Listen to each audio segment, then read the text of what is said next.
Anda pernah tak terfikir, kenapa sesetengah agensi kerajaan ni cekap betul, manakala yang lain tu macam ketinggalan zaman sikit?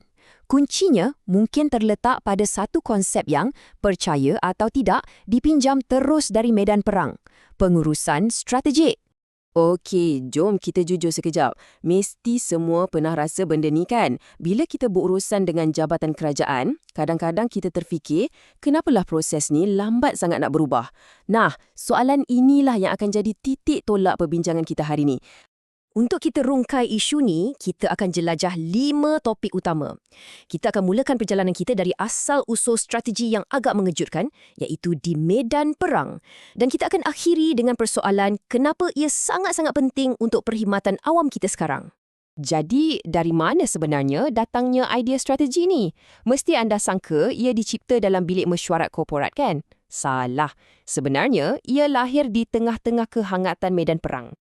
Perkataan strategi itu sendiri datang daripada perperkataan Yunani strategos yang bermaksud general tentera.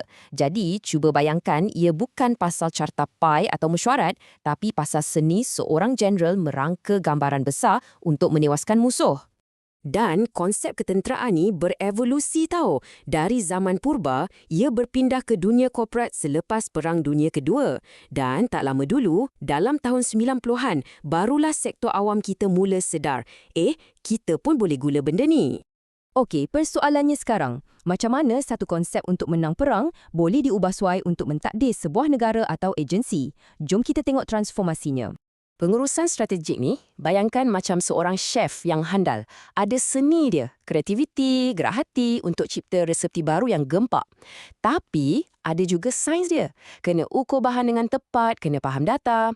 Gabungan mantap antara idea berwawasan dan analisis data yang kukuh. Dalam dunia bisnes, matlamatnya jelas, dapatkan kelebihan daya saing untuk potong pesaing. Tapi dalam sektor awam, siapa pesaingnya? Pesaingnya mungkin cara kerja lama atau ketidakcakapan.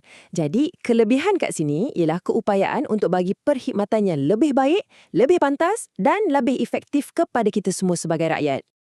Untuk cipta kelebihan tu, tak boleh main redah je. Setiap organisasi perlukan satu kompas yang jelas dan kompas tu bermula dengan visi dan misi. Kita mula dengan visi. Fikirkan visi ni macam bintang utara di langit malam. Ia adalah impian besar yang beri inspirasi, jawapan kepada soalan, satu hari nanti di puncak gunung mana kita nak pacak bendera kita. Cuba tengok contoh visi AirAsia ni. Ini bukan angan-angan kosong tau. Dia sangat berkuasa sebab dia memberi inspirasi terbesar di Asia dan pada masa yang sama, ia sangat jelas dan boleh diukur. Penerbangan tambang murah menjelang 2030. Inilah ciri-ciri sebuah visi yang padu. Jadi, nampakkan beza dia? Senang cerita, visi ialah destinasi kita, puncak gunung tu. Misi pula ialah peta jalan yang terperinci yang tunjukkan setiap selekoh dan laluan yang kita perlu ambil untuk sampai ke sana. Okey, dah ada visi, dah ada misi. Jadi, macam mana organisasi nak jadikan semua ni satu realiti? Ia sebenarnya melibatkan satu proses berterusan yang ada 3 langkah utama. Proses ni macam satu kitaran yang tak pernah berhenti. Mula-mula penggubalan di mana anda merancang. Kemudian pelaksanaan di mana anda bertindak. Dan yang paling penting, penilaian di mana anda belajar daripada apa yang menjadi dan apa yang tak menjadi sebelum mulakan kitaran ni semula. Dan jangan salah faham, ini bukan untuk syarikat gergasi je. Tanpa kita sedar, kita semua buat benda ni. Bila anda rancang pengajian untuk dapat kenaikan pangkat, sebenarnya anda sedang menggubal, melaksana dan menilai strategi pribadi anda sendiri. Sekarang, kita dah sampai ke soalan teras. Kalau strategi ni memang sangat biasa dalam dunia bisnes, kenapa pula sektor awam yang secara tradisinya lebih stabil dan selamat perlu sibuk-sibuk nak amalkan semua ni? Kalau kita tengok sejarah, memang betul. Sektor awam tak ada persaingan, berbeza dengan syarikat swasta yang kena sentiasa berinovasi. Kalau tak, boleh gulung tikar. Tapi, dunia dah berubah. Sejak tahun 1990-an, kita sebagai rakyat dah makin celik dan kita menuntut perkhidmatan yang setanding dengan sektor swasta. Inilah yang melahirkan satu gerakan besar yang dipanggil pengurusan awam baharu.